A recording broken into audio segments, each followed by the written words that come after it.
السلام علیکم، میری طرف سے آپ سب دیکھنے والوں کو بہت بہت بہت عید مبارک۔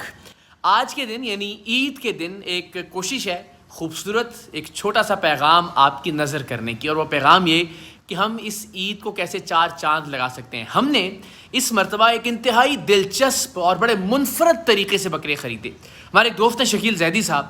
انہوں نے مجھے کچھ دن پہلے بتایا، چونکہ ہمارا ارادہ نہیں تھا اس بار قربانی کرنے کا، ہم شفٹنگ کے پروسیس میں، تو ہمارا ایک خیال تھا کہ ہم اسی رقم سے کچھ اور بہتر کر دیں گے، کیونکہ شفٹنگ میں قربانی کرنا ذرا مشکل ہو جائے گا۔ لیکن انہوں نے کہا کہ ہم بکرے بڑی آسانی سے خرید سکتے ہیں، کوئی وقت نہیں لگے گا، آپ میرے ساتھ ایک جگہ چلیے، اور وہ جگہ ایسی ہے جہاں فی کلو کے حساب سے بکرے دستیاب ہیں۔ یعنی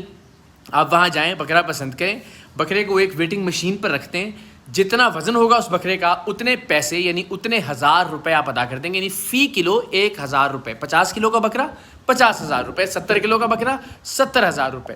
تو میں نے سوچا کہ بڑا شاندار آئیڈیا ہے یہ، میں نے کم سے کم آج سے پہلے اس طرح سے بکرا نہیں خریدا اور نہ سنا۔ تو ہو سکتا ہے پاکستان میں مختلف جگہوں پر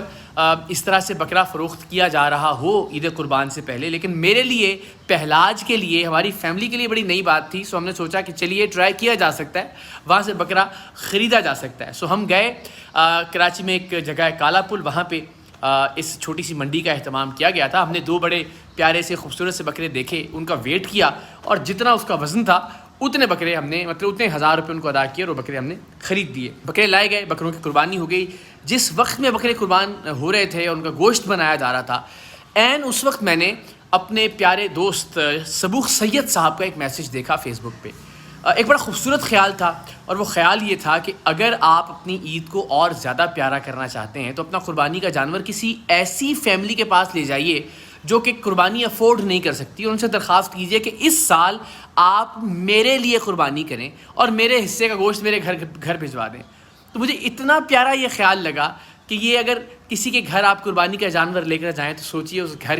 گھر کے بچوں کی خوشی کا کیا ٹھکانہ ہوگا، اس کے جو ظاہر کسائی کے اخراجات ہیں وہ بھی آپ ادا کریں، لیکن قربانی ان کے گھر میں ہو آپ ہی کے نام سے، ظاہر ہے ثواب اللہ تعالیٰ کی ذات اجر آپ ہی کو عطا کرے گی، مگر ان کی خوشی کا کوئی ٹھکانہ نہیں رہے گا اگر آپ اس طرح سے کرتے ہیں۔ مگر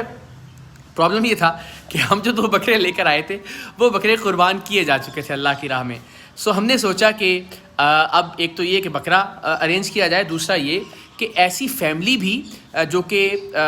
زیادہ خوش ہو، جس میں بچے بھی ہوں اور ان بچوں کو اچھا بھی لگے جب ان کے ہاں بکرا لے کر جایا جائے۔ تو ہم نے ایک ایسی فیملی تلاش کی، میری بیگم نے بھی کوشش کی، کچھ موبائل نمبر پہ کچھ فون گھمائے، میں نے بھی اپنا ذہن گھمایا کہ کون سی ایسی فیملی ہو سکتی ہے کہ جس کو ہم لے جا کے ایک بکرا دیں اور ان سے کہیں کہ جی ہمارے گھر کے کسی فرد کے نام پہ آپ یہ قربانی کیجیے، ہمیں بڑا اچھا لگے گا اگر آپ ہمارے لیے یہ کام کریں گے۔ سو فائنلی ایک ایسی فیملی میرے ذہن میں آئی جو گزشتہ برس تک قربانی کرتی رہی ہے، خود قربانی کرتے تھے وہ لوگ، لیکن کرونا کی وجہ سے کچھ ایسے حالات پیدا ہوئے کہ اب وہ قربانی اس برس نہیں کر پا رہے تھے۔ سو ہم نے بہت ادب سے، بہت احترام سے ایک نیا بکرا خرید کر اسی طریقہ کار سے ان کے گھر تحفتاً بھیجا۔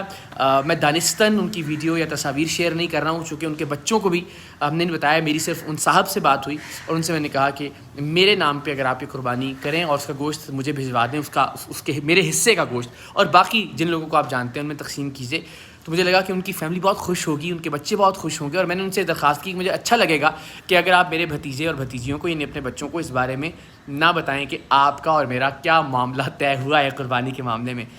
ویڈیو بنانے کا مقصد یہ تھا کہ ایک خوبصورت خیال تھا، یہ میرا اپنے ذہن کی اختراع نہیں تھی، صبوح سید صاحب کو اس کا کریڈٹ جاتا ہے، لیکن ہم یہی چھوٹی چھوٹی پازیٹیوٹی اگر ایک دوسرے میں ٹرانسفر کرنا شروع کر دیں، پھیلانا شروع کر دیں، سوشل میڈیا کو نفرتیں پھیلانے کی بجائے محبتیں پھیلانے کا ذریعہ بنا دیں، گالیاں دینے کی بجائے نفرتیں بانٹنے کی بجائے محبتیں بانٹنے اور پیار دینے کا ذریعہ بنا لیں، تو آپ یقین جانیے ایک ایک خاندان، ایک ایک فرد، ایک ایک بچہ خوشی سے سرشار ہو سکتا ہے۔ ہم نے ایک چھوٹی سی کوشش کی، اور میں نے یہ کوشش اس لیے آپ لوگوں سے شیئر کی کہ آپ بھی آنے والی عیدوں پر، اور ابھی بھی عید کے 2 دن باقی ہیں، کہ اس طرح کی کوئی ایفرٹ کر سکتے ہیں۔ گزشتہ برس ہم نے ایک اور عمدہ خیال سوچا تھا، میرے خیال میں بہت عمدہ خیال تھا، کیونکہ پہلاج نے اور میں نے مل کے ہم نے کڑاہی بنوا کے اس کو پیک کر کے، اس کے ساتھ روٹیاں پیک کر کے، ہم نے مختلف مزدوروں کو جو کہ عید کے دن بھی کام پر معمور ہوتے ہیں، وہ تمام لوگ جو کہ عید کے دن صفائی پر معمور ہوتا ہے، جتنی قربانی کی آلائشیں ہیں ان کو اٹھاتے ہیں، ان لوگوں میں ہم نے گوشت نہیں پکا پکایا بہترین کڑھائی والا مکھن والا گوشت تیار کر کے روٹیوں کے ساتھ بہترین پیکنگ میں ان تک پہنچایا تھا. سو چھوٹی چھوٹی سی چیزیں ہیں جنہیں آپ اور ہم سوچیں تو اپنے ارد گرد کے لوگوں کو تھوڑا سا خوشی دے سکتے ہیں. سو ہماری زندگی کا یہی مقصد ہونا چاہیے کہ لوگ ہم سے خوش ہوں, ہماری وجہ سے ان کے چہروں پر مسکراہٹیں آئیں, اور اللہ کرے کہ ہم سب کو یہ توفیق ہو کہ ہم لوگوں کی زندگیوں میں خوشیاں اور مسکراہٹیں بانٹنے کے کام آ سکیں. خوش رہیے. عید مبارک. پاکستان زندہ باد.